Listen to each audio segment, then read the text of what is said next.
Seorang pria harus dalam 1 menit, dari 100 gelas yang tampak, dalam gelas yang tidak ada bedanya, menemukan gelas air yang diberi garam. Namun pria itu maju, mengklaim bahwa dia sama sekali tidak membutuhkan 1 menit, hanya butuh 7 detik untuk menemukan jawaban yang benar. Setelah pernyataan itu keluar, seketika itu mengundang keributan dari penonton. Bahkan para tamu juga menganggap pria itu mengumbar omong kosong. Mereka pun mulai menertawakan dia. Saat waktu mulai dihitung, penonton yang tidak percaya di bawah berteriak serentak menghitung mundur, tanpa disadari memberikan pria itu penambahan tekanan yang besar. Namun pria itu tetap fokus pada gelas-gelas tersebut. Waktu habis. Sebuah Yicheng. Silakan menjawab. Terlihat pria itu dengan penuh percaya diri mengeluarkan 2 gelas.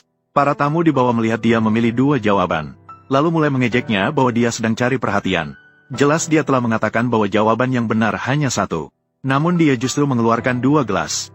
Bahkan pembawa acara juga dengan baik hati mengingatkannya. Jawaban hanya ada 1. Namun pria itu tetap teguh pada pilihannya. Ternyata Xiao Huo adalah seorang yang terlahir kembali. Pada percobaan sebelumnya di soal yang paling krusial, dia membantu pacarnya menjawab. Sementara dia sendiri menyerahkan kesempatan itu. Tidak menyangka setelah acara selesai, dia mendapati pacarnya diam-diam bergaul dengan tamu acara tersebut. Tiba-tiba dia dicekik dari belakang dengan sabuk, hingga kehabisan napas. Ketika dia terbangun lagi, dia menyadari bahwa dia telah terlahir kembali sebelum program dimulai. Sayang, tolong bantu saya menjawab pertanyaan dalam kompetisi agar saya menang. Tunggu saya menang kompetisi. Saya akan segera menikah denganmu. Ini adalah saya. Terlahir kembali sebelum pertandingan dimulai. Lin Lihua meminta saya membantunya menjawab pertanyaan. Ketika saya membantunya menang. Sayang, tolong katakan ya. Lagi pula, kamu juga hanya seorang pengantar makanan tanpa gelar. Juara dari kompetisi paling hebat ini. Tidak ada gunanya untukmu juga. Kamu anggap saja hadiah 5 juta ini sebagai tanda kekuatan finansialku. Aku akan memberikan uang ini sebagai modal awal untuk keluarga kecil kita. Karena kamu adalah seorang pemuda yang besar, lelaki yang hidup kembali, tidak mungkin lagi tertipu olehnya. Maka dia pun langsung mengungkapkan wajah buruknya. Namun wanita itu melihat bahwa semuanya sudah terbongkar, dan langsung tanpa takut, langsung memamerkan sikap yakin menang, dalam gaya untuk memenangkan pertandingan. Namun pria itu tidak peduli sama sekali. Dia yakin bahwa juara kompetisi kali ini harus dia. Dalam kompetisi paling hebat kali ini, peserta bergiliran menjawab. Dan selama bisa menjawab dengan benar 2 kali berturut-turut, itu sudah dianggap menang. Pemenang tidak hanya bisa mendapatkan hadiah 5 juta, tetapi juga memiliki kesempatan tampil di panggung gala Tahun Baru Imlek. Namun, saat pertandingan dimulai, pria itu segera merasakan ada yang tidak beres. Soal hitung cepat yang tampaknya sangat sulit. Wanita itu dengan tenang menuliskan jawabannya. Saat pembawa acara mengumumkan jawaban, hanya lelaki yang mengerti. Dia pasti sudah mengetahui jawabannya sejak lama. Ketika giliran pria itu untuk menjawab, itu adalah adegan di awal. Pria itu hanya membutuhkan 7 detik untuk memilih 2 gelas dari 100 gelas air. Sebuah Yicheng. Saya perlu mengingatkanmu. Jawaban untuk soal ini hanya ada 1 jenis. Sebagai program kuis dengan rating tertinggi di dunia, acara kompetisi pengetahuan, tim kami membuat soal selalu adil, fair, dan terbuka. Tidak ada situasi di mana ada 2 jawaban. Harap pilih dengan hati-hati. Kapan saya pernah mengatakan kedua gelas ini adalah jawaban yang benar? Jangan membuat keributan di sini. Jika kedua gelas ini bukan jawaban yang benar, kenapa kau mengangkatnya? Yaitu, kenapa kau menatapku? Kau mengangkat 2 gelas air. Apakah kau menunggu saya memberitahu jawaban? Saya mengangkat kedua gelas ini, tentu saja untuk jawaban yang benar. Ini adalah gelas yang ada di tanganku. Semua yang masuk ke dalam mataku akan terfokus oleh mataku. Jadi, saya bisa melihat gelembung kecil yang muncul di gelas air yang diberi garam ini. Gelembung kecil yang terus muncul.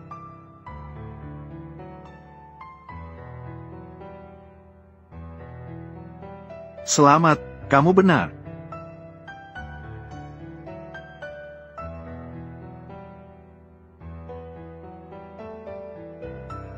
Sebuah Yicheng. Berani menyentuhku. Saya akan membuatmu metu tanpa tempat pemakaman. Nasib kemetuan ini terlalu baik. Ini membuatnya menebak dengan benar. An Yicheng, jangan terlalu bangga. Kau tidak akan memiliki keberuntungan seperti ini lagi. Sebuah Yicheng. Apakah kau memilih untuk terus menjawab? Lanjutkan. Paman, Kau memberinya soal yang tidak ada jawabannya. Saya membuatnya keluar tanpa apa-apa. An Yi, berikan dia soal yang tidak ada jawabannya, agar dia bisa melihat dengan jelas. Sebagai pembawa acara, saya harus mengingatkanmu, jika kamu menyerah sekarang, kamu bisa langsung pergi dengan 5 juta. Jika kamu memilih untuk melanjutkan menjawab pertanyaan, jika menjawab dengan benar, kamu tidak hanya akan mendapatkan 5 juta, tetapi juga kesempatan untuk tampil di acara musim gugur. Jika menjawab salah, kamu tidak akan mendapatkan apa-apa. Kamu harus memilih dengan hati-hati. Kamu bisa sampai sejauh ini. Itu juga berkat keberuntunganku. Namun, kita sudah putus. Aku sudah berapa lama tidak bisa melupakanmu. Sebuah Yi Cheng. Kamu, pengantar makanan sialan. Cepat, ambil kesempatan sebelum terlambat. Aida, 5 juta ini sudah cukup untuk membeli mobil dan rumahmu. Jangan lagi merasa tidak puas. Ini sudah menjadi puncak karir pengantar makanan sialanmu. Ini apa sih namanya momen emas? Masih banyak hari di mana kalian akan memandangku dengan kagum. Saya memilih untuk melanjutkan. Jika begitu, sebuah Yi Cheng, silakan dengarkan soal keempat. Seperti yang kita ketahui, dinasti Xia memiliki 4 penemuan besar. Pertanyaannya adalah, apa yang disebut sebagai penemuan kelima? Apa yang disebut sebagai penemuan kelima yang terbesar? Apa yang dianggap sebagai penemuan kelima yang hebat? Sepertinya aku juga belum pernah mendengar tentang itu. Meskipun aku sangat mempelajari sejarah, juga berkeliling di berbagai negara, tapi saya belum pernah mendengar apapun tentang penemuan kelima yang hebat. 4 penemuan hebat diakui. Namun di dunia ini, kalau begitu, tolong beritahu saya. Jadi masalah ini tidak ada jawabannya. Sebuah Yi Cheng, kamu pasti tidak bisa menjawabnya. Cepat pergi saja. Penemuan kelima ini, tidak ada penemuan besar kelima yang pasti. Itu ada di sekitar kita, yang kita gunakan sehari-hari, yang kita lihat setiap hari. Tenang saja, tidak ada penemuan kelima sama sekali. Jadi, apa mungkin kamu ingin bilang mobil? Apakah itu mungkin kamu ingin bilang ponsel? Tidak terlalu. Jangan-jangan itu komputer. Komputer benar-benar bisa disebut sebagai penemuan terbesar abad ke-20. Tetapi untuk disebut sebagai penemuan kelima, itu belum memenuhi syarat. Penemuan kelima ini bisa dinikmati oleh semua kalangan. Baik itu orang miskin maupun orang kaya. Semua bisa memilikinya. Apakah itu sulit? Kamu bilang bola lampu atau televisi. An Yi Cheng terlihat sangat percaya diri. Sementara itu, para tamu ini sepertinya tidak tahu jawabannya sama sekali. Bahkan mengaku sebagai intelektual berpendidikan tinggi. Bahkan tidak mengenal satu orang asing pun. Bagaimana mereka bisa masih duduk di sana? Cukup, jangan berpura-pura di sana. Saya lihat kamu sama sekali tidak tahu. Ingin agar kami mengungkapkan jawabannya. Kamu pasti mencontek. Dengan otakmu itu, bisa mengatakan jawaban yang benar. Sebuah Yi Cheng, karena kamu begitu percaya diri, mengapa tidak segera mengungkapkan jawabannya? Mengapa harus sengaja memperlama waktu? Benar. Jadi tolong beritahu saya, apa itu penemuan terbesar kelima? Saya lihat dia. Dia hanya gertak sambal. Apakah itu mungkin? Bagaimana dia bisa tahu? Apakah mungkin? Kamu masih punya 10 detik. Silakan jawab segera. Penemuan terbesar kelima dari dinasti Xia, yaitu, itu karena kamu sama sekali tidak tahu. Sebagai seorang pengantar makanan yang rendah, yang buta huruf, bagaimana mungkin kamu bisa sampai sejauh ini? Jawabannya adalah, kamu berbohong. Omong kosong apa ini? Bagaimana mungkin saya akan meniru Nyonya ini? Saya selalu berada di sebelah An Yi Cheng. Tidak menemukan keanehan. Apakah Anda salah? Aku punya An Yi Cheng di sini. Semua materi pembelajaran dari kecil hingga besar. Semua ujian yang dia ikuti mendapatkan nilai 0. Bagaimana mungkin bisa menjawab semua soal dengan benar? Tanpa diragukan lagi, dia mendapat bantuan dari luar. Benar. Yang hadir di sini adalah semua cendekiawan terkemuka dari Tiongkok. Pertanyaan yang bahkan kami tidak bisa jawab. Dia seorang buta huruf. Bagaimana mungkin dia bisa menjawab? Pasti ada kecurangan. Dia pasti memiliki alat kecurangan. Seseorang, tolong cari dia. Lepaskan saya tidak curang. Saya tidak curang. Apa situasi ini? Mengapa saya bisa ditangkap? Saya tidak curang. Apa nilai 0 ini? Semuanya saya palsukan. Apakah ada kecurangan? Cukup cari tahu saja.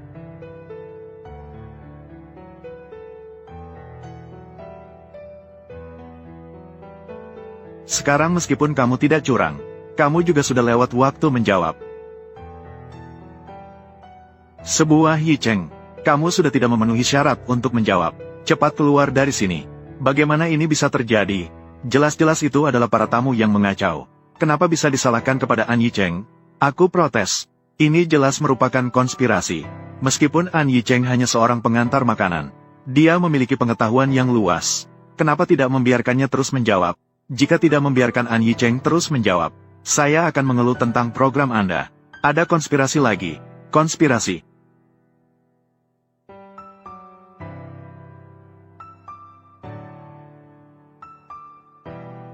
Lihat ini.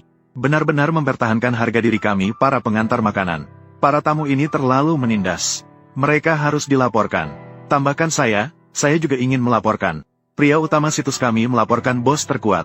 Ada konspirasi lagi. Menindas seorang pengantar makanan. Harus dilaporkan. Skandal. Oh no. Sekarang kita di belakang layar. Semua informasi laporan telah disampaikan. Sekarang, segera beri An Yicheng satu lagi kesempatan menjawab pertanyaan. Biarkan penonton tetap tenang. Diterima. Skandal. Semua harap tenang. Setelah berdiskusi dengan tim program, memutuskan untuk memberi An Yicheng kesempatan menjawab sekali. Sebuah Yicheng. Mengingat kamu sangat percaya diri dengan pertanyaan ini. Sangat percaya diri. Jadi, silakan manfaatkan kesempatan terakhir. Jika berhasil, maka akan menciptakan keajaiban. Jika gagal, maka tidak mencapai apa-apa. Silakan menjawab. Penemuan kelima Daxia adalah